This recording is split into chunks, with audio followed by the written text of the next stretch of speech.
What's up guys, it's Will back again, and today's review is Lights Out. I know I'm pretty behind on this review, but I was pretty busy that whole week with my friend's wedding I told you guys about, which is when this movie came out, so Lights Out just got kind of put on the back burner, so to speak. But better late than never, I suppose. Let's get into my review of Lights Out.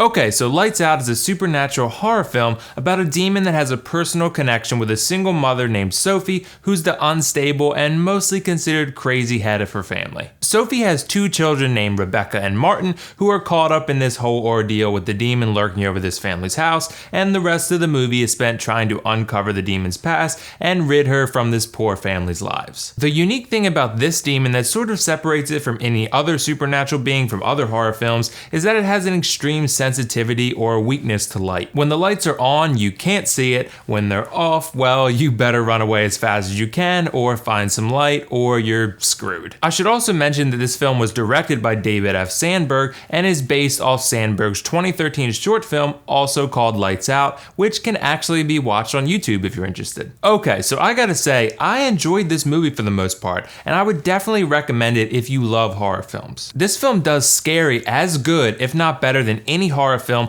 I've seen in quite some time. I think the premise is very unique, and it's good to see a shakeup of the premise of supernatural in horror films, even if it's ever so slightly. Now, there are some horror films that implement jump scares and some horror films implement other forms of terror. This film is definitely a jump scare kind of film where you're more than likely going to be experiencing some extreme sweaty palm syndrome and that general feeling of uneasiness. This film executes its suspense and jump scares at such a high level that I was personally very scared and uneasy every time the demon appeared on screen. For horror films, you mostly go to be scared, and this film definitely delivers in that regard at a very high level. There are a couple areas, however, where I feel like the film didn't deliver. The first being that after Act 1, it tends to fall into that very cliche horror territory where the plot feels like every other plot you've seen in a horror movie over the last 5 to 10 years. Don't get me wrong, you as an audience member are definitely going to want to understand this demon, where she comes from, what she wants, and so forth, but when you do find out, it's not quite as interesting as I personally hoped it would be. I won't mention her by name, but I will say that when she is on screen, she is still very terrifying regardless of her backstory. Another area I was a little let down was in regards to the acting and overall progression of the characters. The main protagonist of this story is Rebecca, played by Teresa Palmer, who did an okay job with what she had to work with, but her character in totality is pretty bland. But she does bear an uncanny resemblance to Avril Lavigne, which is a-okay by me. The acting as a whole in this movie is just okay though, and if you expect it to be on par with the acting in other horror films of recent years,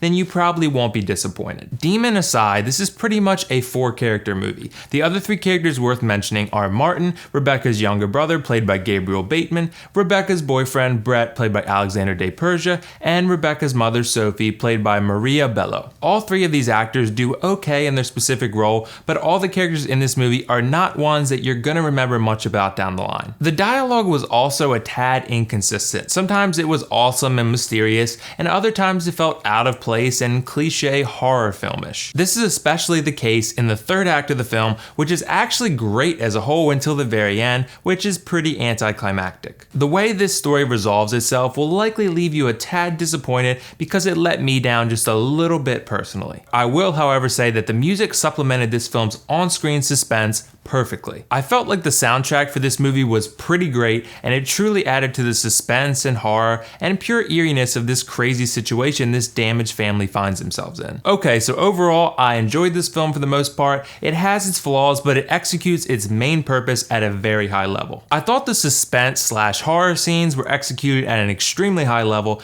The main antagonist, the demon, was very unique and scary. The climax was very scary and action-packed, and the soundtrack supplemented the on-screen action perfectly. I also felt the story as a whole got a little cliche in Acts 2 and 3, including a slightly disappointing ending. The characters were fairly bland overall, and the dialogue felt a little stiff in some moments. I'm still going to give this movie an 8 out of 10 and say that if you enjoy horror films, this is one you should definitely go see if it's still playing in your local theater. So did you guys see Lights Out yet? What did you think of it? Let me know your thoughts in the comments below. And if not, let me know whether you'd be interested in watching this movie or not. And as always, if you like this video, click that like button button and don't forget to subscribe to my channel for much more content like this. That's all for now. This is WillFoxification signing off. See you in the next review.